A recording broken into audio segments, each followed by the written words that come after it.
Hello అండి, welcome back to learn more. మన ఇంట్లో ఉండే వేస్ట్ మెటీరియల్తో మనము ఇంట్లో డెకరేటివ్ పీస్ కూడా తయారు చేసుకోవచ్చు.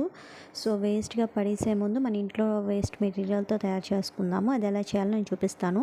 సో నా దగ్గర ఇదైతే పాత డైనింగ్ టేబుల్ అండి. సో మీ దగ్గర పీవీసీ పైప్ ఉన్నా సరే, లావుది ఏది ఉన్నా సరే తీసుకొని, సో నేను back side front side caps పెట్టాను. అవేంటంటే మనము స్పైస్ డబ్బాలు వాడతాం కదా, సో వాటివి అనమాట. క్యాప్స్ పెట్టి నా దగ్గర చిన్న చెక్క ముక్క లాంటిది ఉంటే, వుడెన్ బోర్డ్ లాంటిది ఉంటే అది పెట్టాను. సో మీ దగ్గర ఎటువంటి ప్లాస్టిక్ది ఉన్నా సరే, ప్లాస్టిక్ చాపింగ్ బోర్డ్స్ ఉన్నా సరే మీరు యూజ్ చేయొచ్చు.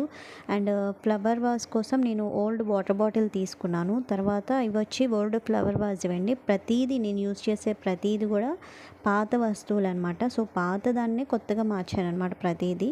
సో నేను ఇలాంటి స్టిక్స్ లాంటివి తీసుకున్నాను. ఒకవేళ మీ దగ్గర స్టిక్స్ లాంటివి అవైలబుల్ లేకపోతే మన దగ్గర వైర్ లాంటివి ఉంటాయి కదా, సో అలాంటివి అయినా తీసుకోవచ్చు. తర్వాత నేను వాటర్ బాటిల్కి మార్కర్తో చిన్న చిన్న స్టార్స్ లాగా పెట్టాను, కొంచెం కనిపించడానికి.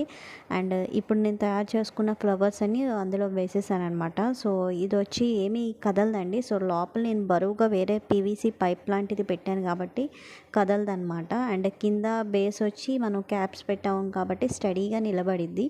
సో ఇలాగ మనం ఇంట్లో కార్నర్లో పెట్టుకోవచ్చు. సో చాలా సింపుల్గా క్రాఫ్ట్లోనే మనం తయారు చేసుకోవచ్చు స్టాండ్ లాగా ఇలాగా. సో మీ ఇంట్లో ఏదైనా వేస్ట్ మెటీరియల్ ఉన్నా సరే ఇలా ట్రై చేయండి. సో చాలా బాగుండిద్ది. నచ్చితే కనుక లైక్ చేయండి, షేర్ చేయండి, సబ్స్క్రైబ్ చేయండి. Thank you so much for watching.